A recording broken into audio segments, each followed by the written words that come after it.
नमस्कार, commodity live collar show में आप सभी का स्वागत है। मैं हूं स्वाति रायना। अगर आपने कमोडिटी में कोई ट्रेड किया है या फिर कोई नया ट्रेड करना चाहते हैं तो उठाइए फोन और पूछिए अपना सवाल। नंबर है हमारा 022-2300-1634 या फिर आप हमें 022-2300-1635 पर कॉल कर सकते हैं।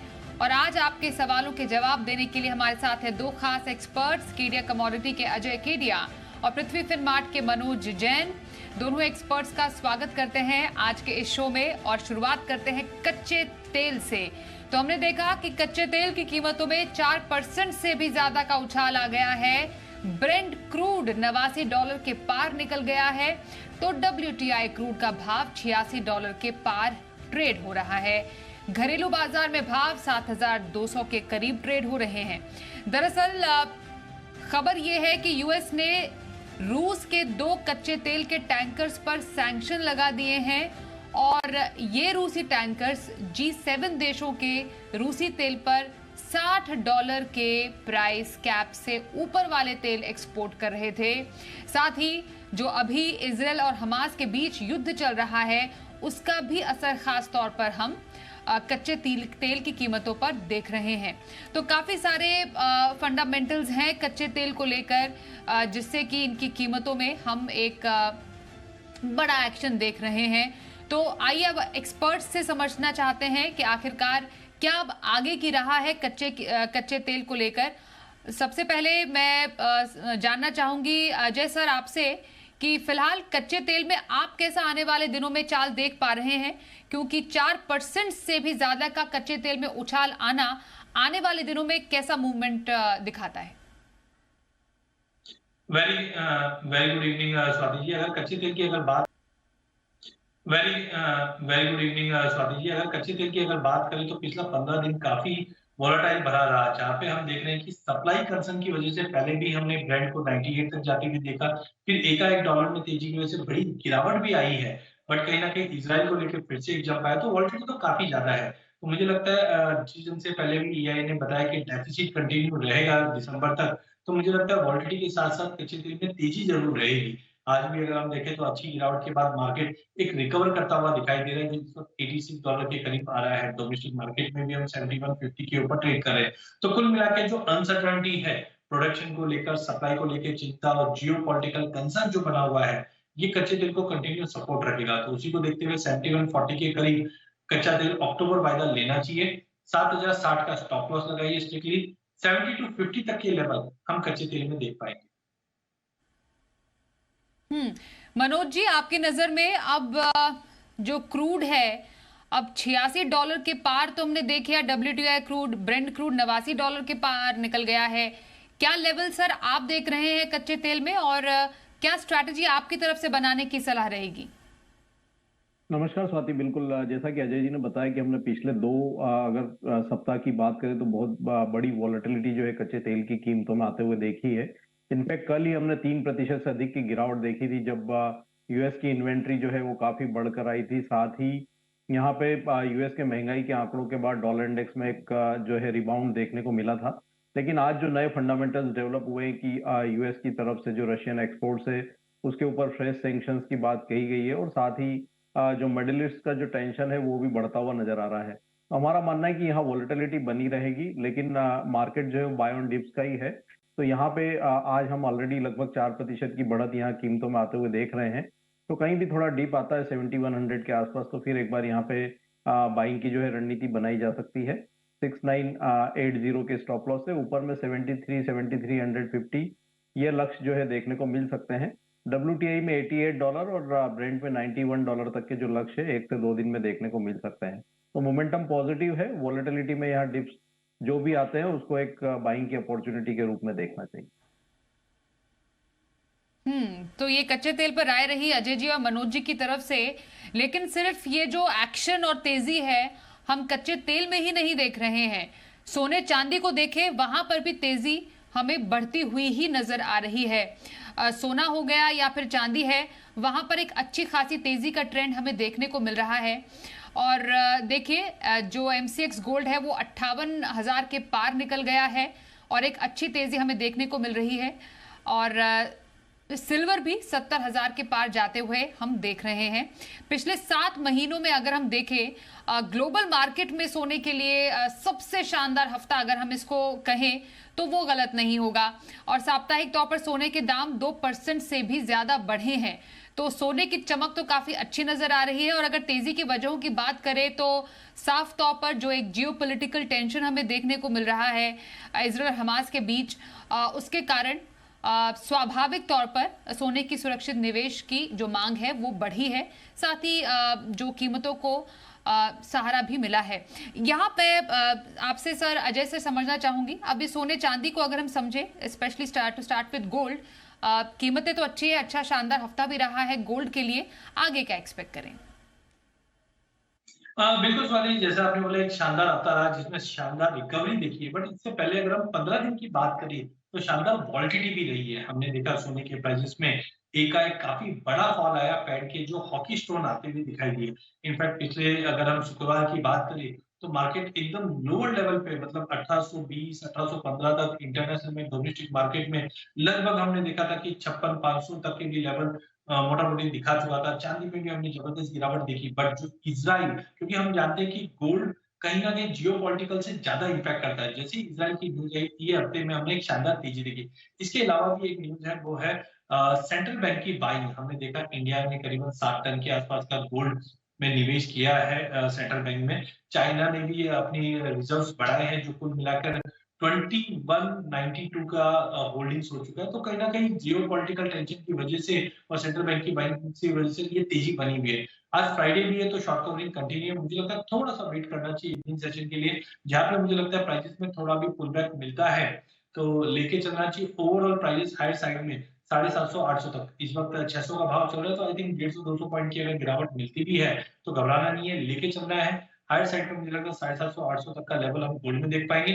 चांदी भी $22 के ऊपर अच्छे से मेंटेन है, 70,000 का लेवल रीगेन कर लिया है, तो मुझे लगता है 70 के ऊपर कंटिन्यू मेंटेन रहता है तो इमीडिएट टारगेट तो 71,000 का है। बट कुल मिलाकर सोने और चांदी में अगले हफ्ते में मार्केट पॉजिटिव दिखाई देता है। मनोज जी, आपकी तरफ से सोने में इंपॉर्टेंट लेवल्स क्या लग रहे हैं आपको? गत सप्ताह बिल्कुल जैसा अजय जी बता रहे थे, हम आप ही के चैनल पे फ्राइडे के शो में थे, तब क्लियर बात हुई थी कि $1,810 गोल्ड में और $20.80 जो है सिल्वर में अहम सपोर्ट रहेंगे, और वहीं से मार्केट जो है हमने रीगेन करते हुए देखा है। आज हम सोने को $1,900 के ऊपर देख रहे हैं, वहीं चांदी भी $22 को पार करती हुई नजर आई है। तो हमारा मानना है कि चांदी के लिए अब 21.55 जो डॉलर है वो काफी इंपॉर्टेंट सपोर्ट्स रहेंगे। वहीं गोल्ड के लिए $1,880 जो है वो अच्छा सपोर्ट्स रहेंगे इंटरनेशनल मार्केट में। भारतीय बाजारों में 58,300 पे गोल्ड में अच्छे सपोर्ट्स जो है वो देखने को मिलेंगे, और कीमतें 58,800 58,900 ये लेवल्स जो है वो दिखा सकती है। वहीं चांदी में भी हमारा मानना है कि 69,200 जो है काफी अच्छे सपोर्ट्स रहेंगे, और 71,200 से 71,500 तक के स्तर जो है वो देखने को मिल सकते हैं। तो मोमेंटम पॉजिटिव बना हुआ है। यहाँ पे जो वॉर का प्रीमियम है वो भी मिल रहा है। साथ ही यहाँ पे जो फेड के जो टोन है वो हॉकिश से थोड़े डविश होते हुए नजर आए हैं, और जिस तरह से आईएमएफ ने ग्लोबल ग्रोथ के अनुमान घटाए हैं, तो वो सारे ही फैक्टर्स जो है गोल्ड और सिल्वर के लिए पॉजिटिव बनते हुए नजर आ रहे हैं। तो डिप्स में बाय की रणनीति बना के चले, आगे भी मोमेंटम जो है पॉजिटिव बना रहेगा। बिल्कुल, आइए अब कुछ कॉलर से बात कर लेते हैं, जानते हैं उनके सवाल। इलाहाबाद से सुधांशु जी हमारे साथ हैं। नमस्कार, बताइए क्या सवाल है आपका?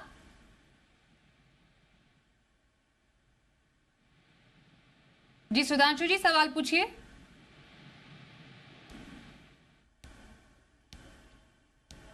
सुधांशु जी सुन पा रहे हैं? ओके, सुधांशु जी से बात नहीं हमारी हो पा रही है। हालांकि क्रूड पर सवाल पूछा था। एक क्विक रिकैप अजय जी आपसे, क्रूड में फिलहाल शॉर्ट टर्म के लिए क्या इंपॉर्टेंट लेवल्स एक्सपेक्ट करें? बिल्कुल स्वाति, जैसा मैंने पहले भी कहा था, जियोपॉलिटिकल टेंशन अपने चरम पे है। सप्लाई कंसर्न तो पिछले 15 दिन से देख रहे हैं।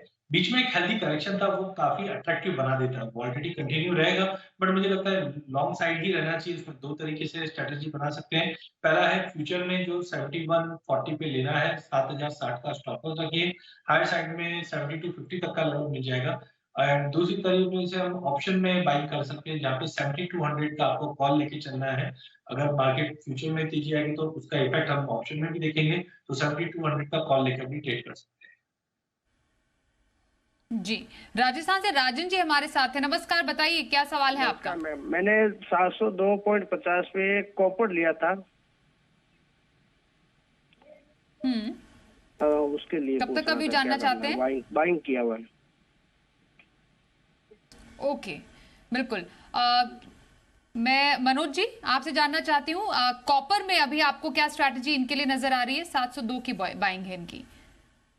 बेस मेटल्स की अगर बात करें तो बहुत ही सीमित दायरे का ट्रेड जो है हम देख रहे हैं। अगर कॉपर की बात करें तो 695 से 710 का एक दायरा बना हुआ है, तो इनकी 702 की बाइंग है। तो मेरा मानना है कि एक यहाँ पे 694 का स्टॉप लॉस इनको लगाना चाहिए, और कहीं भी 707 से 710 के रेंज में प्राइस आती है तो वहां एक बार बाइंग की पोजीशन से एग्जिट लेने की सलाह रहेगी।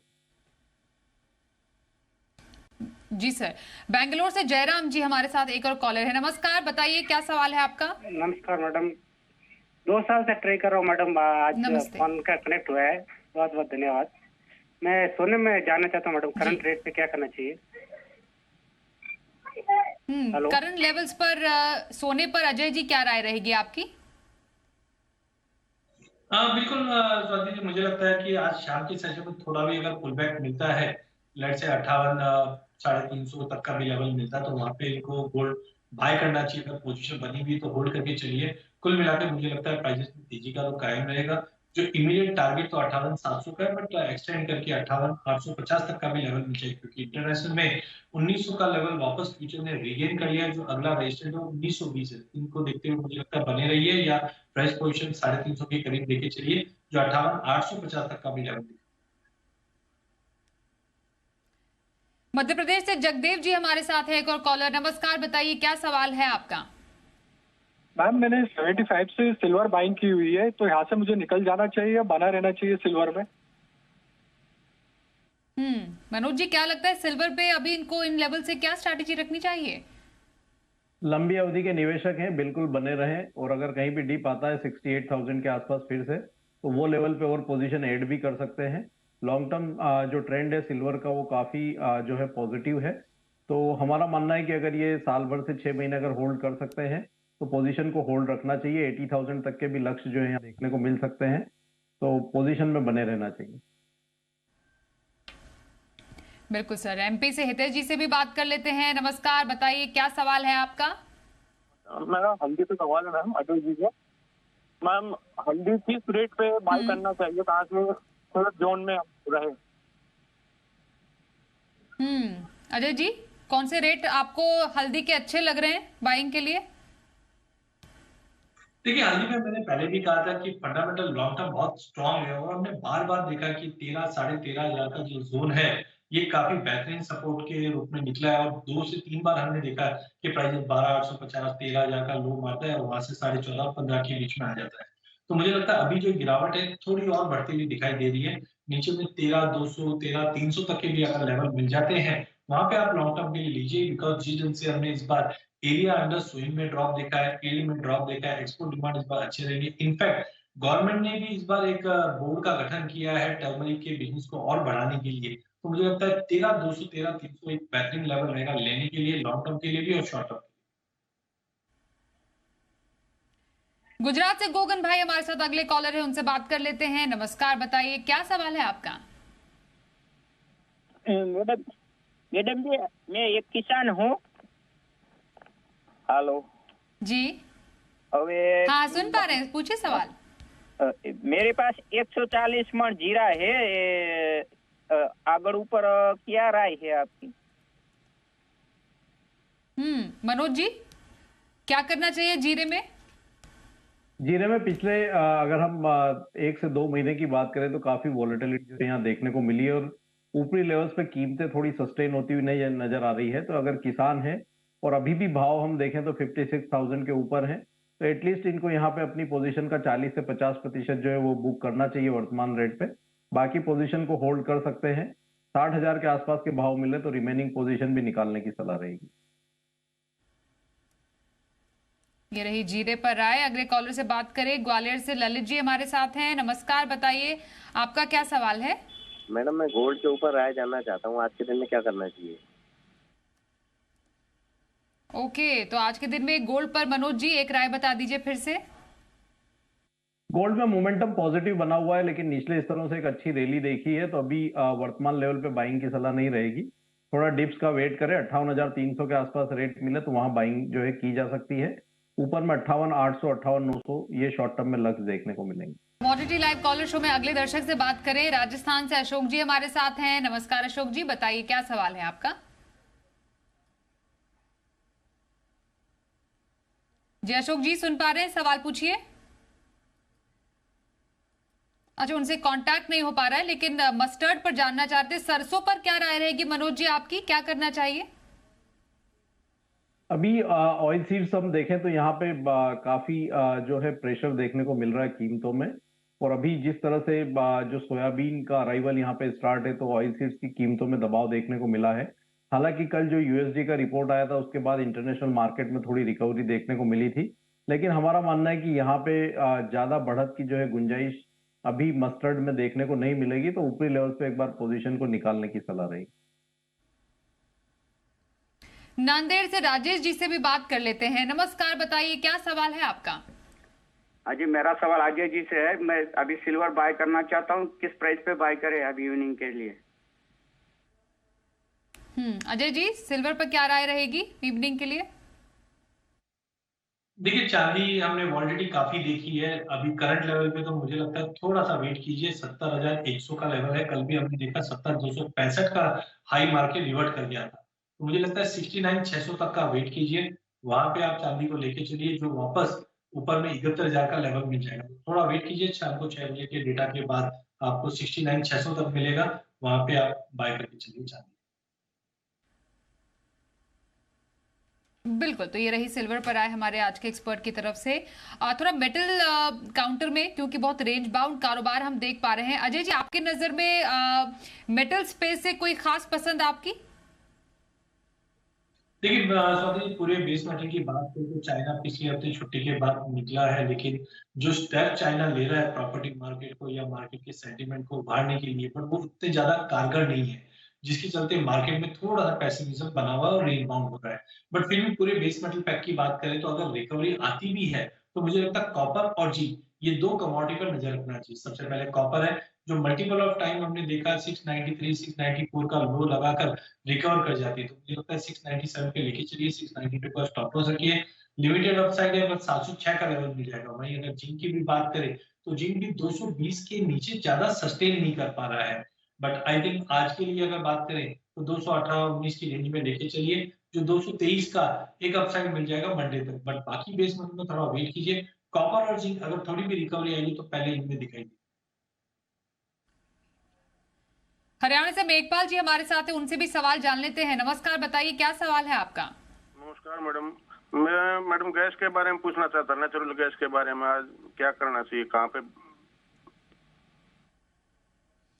ओके, नेचुरल गैस में मनोज जी आपको कहां पर खरीदारी के मौके नजर आ रहे हैं? नेचुरल गैस में एक दायरा अभी यहाँ पे बना हुआ है 262 से 289 का, और अभी हम देख रहे हैं कि लोअर रेंज के आसपास कीमतें फिर आती हुई नजर आ रही है। तो 270 से 266 के रेंज में नेचुरल गैस में बाइंग की रणनीति बनानी चाहिए। 260 के नीचे का स्टॉप लॉस लगाएं। ऊपर में 280 से 285 तक का लक्ष्य यहाँ लेकर के चल सकते हैं। मनोज कुमार जबलपुर से हमारे साथ है। नमस्कार मनोज जी, बताइए क्या सवाल है आपका। मैडम, मैंने क्या नेचुरल गैस ने 255 रुपए में 2 शॉट बेचा हूँ, तो अब क्या करें? ओके, तो नेचुरल गैस पर एक और सवाल अजय जी आपसे जानना चाहेंगे, इन लेवल्स पर इन्हें क्या करना चाहिए अब? देखिए, जैसे मनोज जी ने भी कहा, एक दायरा बना हुआ है 260 से लेकर 282, 283। तो हमने कल के सेशन में देखा 280 के ऊपर प्राइसेस बिल्कुल सस्टेन नहीं कर पा रहा है। तो ज्यादा बड़ा बैरिश या ज्यादा बुलिश टाइमिंग नहीं लग रहा, दायरा ही रहेगा। बट मुझे लगता है कि इनको थोड़ा वेट कर लेना चाहिए। I am expecting a pull back. जो 267, 268 तक का अगर पुल बैक मिलता है तो बेटर वहां पे लॉस बुक करके निकल जाना चाहिए। बिकॉज अभी भी अगर हम देखें तो जिस दिन से कच्चा तेल बढ़ रहा है, यूएस के आउटपुट में कमी है, तो ये आगे जाके नेचुरल गैस को सपोर्ट करेगी। बट हमें 285 के ऊपर जाना बहुत जरूरी है, तो ये तेजी रहेगी। अदरवाइज ये पुल बैक पॉसिबल है। तो मुझे लगा बने रहिए, 267 तक मिलता है, वहां पे इनको एक बार एग्जिट करना जी। राजस्थान से हमारे साथ एक और कॉलर हैं। नमस्कार, बताइए क्या सवाल पूछना चाह रहे हैं, नाम क्या है आपका? नाम मेरा मोहम्मद इब्राहिम। मैं पूछना चाहता हूँ कि क्रूड ऑयल अभी बाय कर सकता हूँ? ओके, क्रूड ऑयल अभी बाय करने का सही मौका है मनोज जी?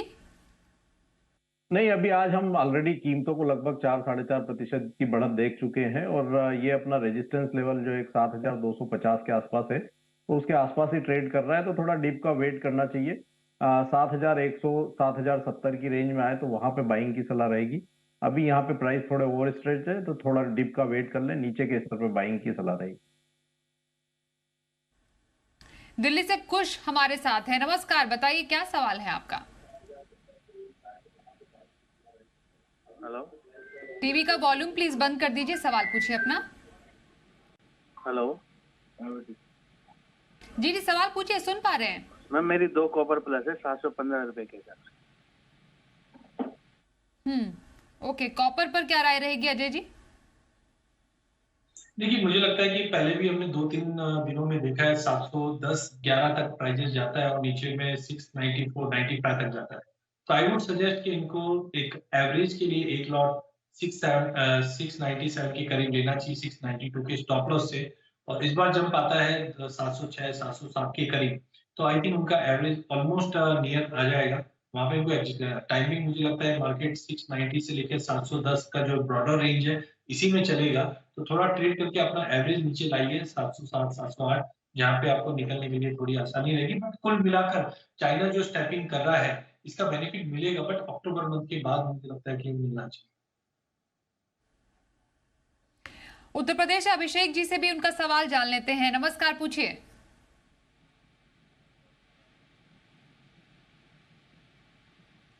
जी अभिषेक जी, सवाल पूछिए।